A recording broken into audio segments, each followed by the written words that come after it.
All right, there's a topic at hand that I think I need to address. So I'm going to go and start sharing my screen. The reason why I want to bring this up is because I recently had the opportunity to talk to a couple of gentlemen, Mark Lowliner and Alan Roberts, uh, fairly well known in the fitness industry. And the topic that was kind of brought up was about this whole, let's say, like body positivity or just fat shaming, pretty much like just the laziness of the society. So let's first get down and talk about this that may be offensive to some people. And if you find it offensive, then good. That's the route that I want to go to. And that's the people I really want this to listen to this. And first off, body positivity is supposed to be all about loving your body. The society and people have changed it to be fat acceptance. And this even started like back in the 1969 is whenever it first started. Whenever, so as you see here, a guy from New York, Bill Fabry, he was angry about how the world was treating his fat wife. And so he made copies and handed them out to everyone he knew and gathered a small group of people and created the National Association to Aid Fat Americans. So now we know that as the National Association to Advance Fat Acceptance. So it's the world's largest fat rights organization. I find this very amusing and hilarious, the fact that there's even a fat rights association or an organization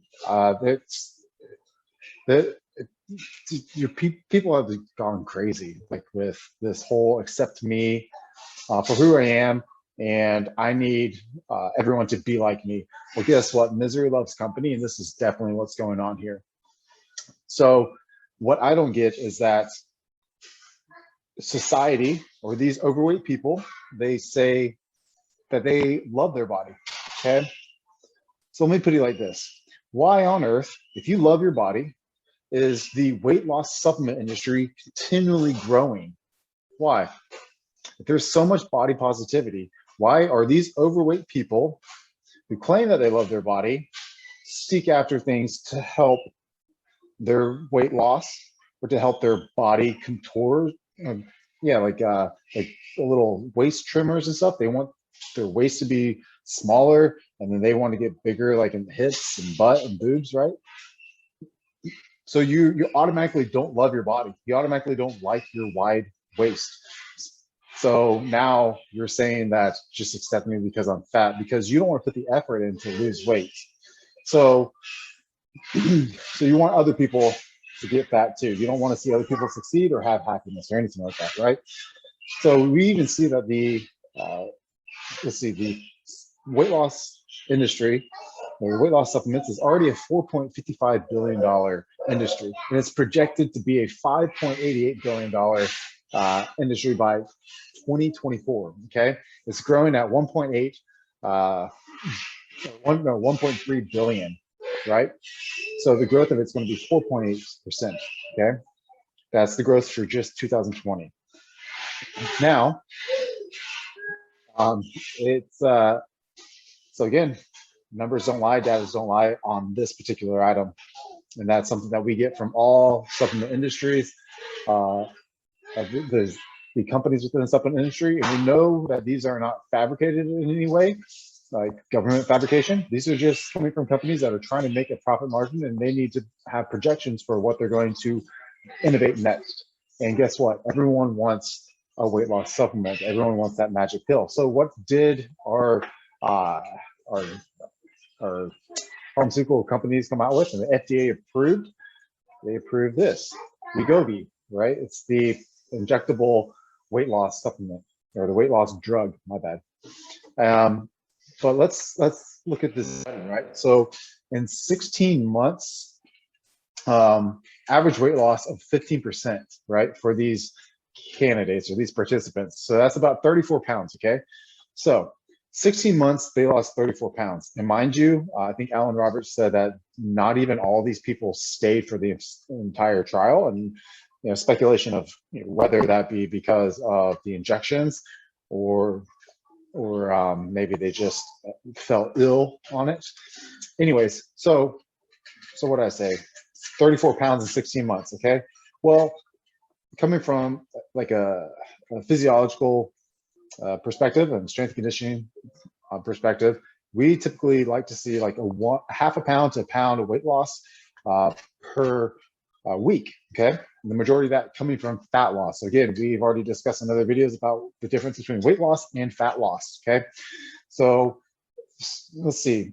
And so we would get, 4 pounds per month. Okay. So this is what I would aim for. That's just being generous. And for 16 months. And this is just through diet and exercise that we're going to do this. Okay. Maybe some extra supplementation here and there, like maybe with carnitine or maybe with protein powders, magnesium, zinc, ashwagandha, things like that. Okay, maybe there might be some deficiencies, and that's where we can increase your energy levels.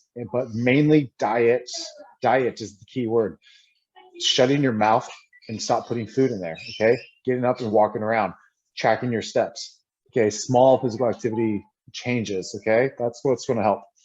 So we're doing this 4 pounds per month for 16 months. That's the same as the trial for this drug.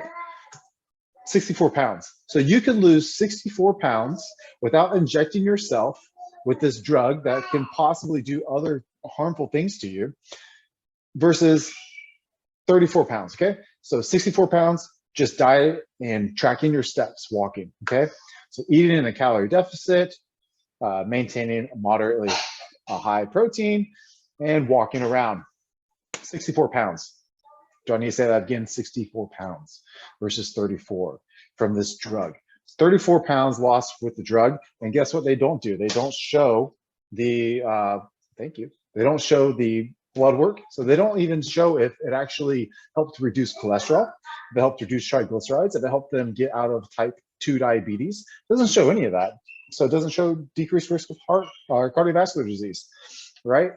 However, we know through anecdotal evidence and through trials, participants from university studies and other companies that sell weight loss supplements, that diet and exercise alone can help improve these blood markers, okay? Improve cholesterol, reduce the risk of diabetes, improve lean muscle mass.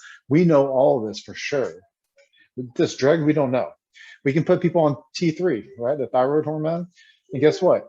It's an unforgivable hormone. It will attack anything and everything. It will go after fat cells. It'll go after tissue cells, like smooth tissue cells, muscle tissue cells. Like, so it'll go after everything. So you can even lose some muscle mass and get weaker. Okay, which we don't want to do that because then that causes other risk of osteopenia, osteoporosis, and weaker bones. Okay, so we don't want all that. So, anyways.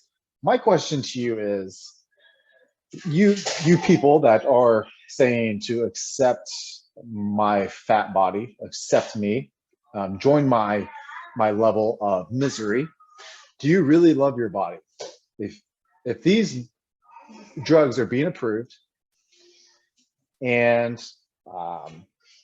the weight loss supplement market is continually raising, then why do you continue to say that?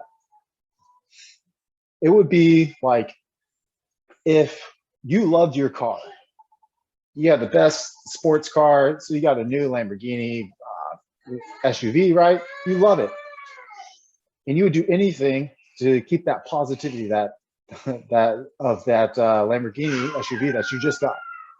However, then you start trashing it. You start keeping your trash in there. You start throwing your McDonald's bags in there. You start spilling your drinks in there and snacks.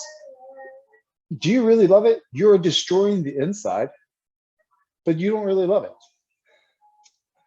It's the same thing with your body. You're destroying the inside. You might feel like you have health compared to a leaner person who may have other ailments that you may not know about.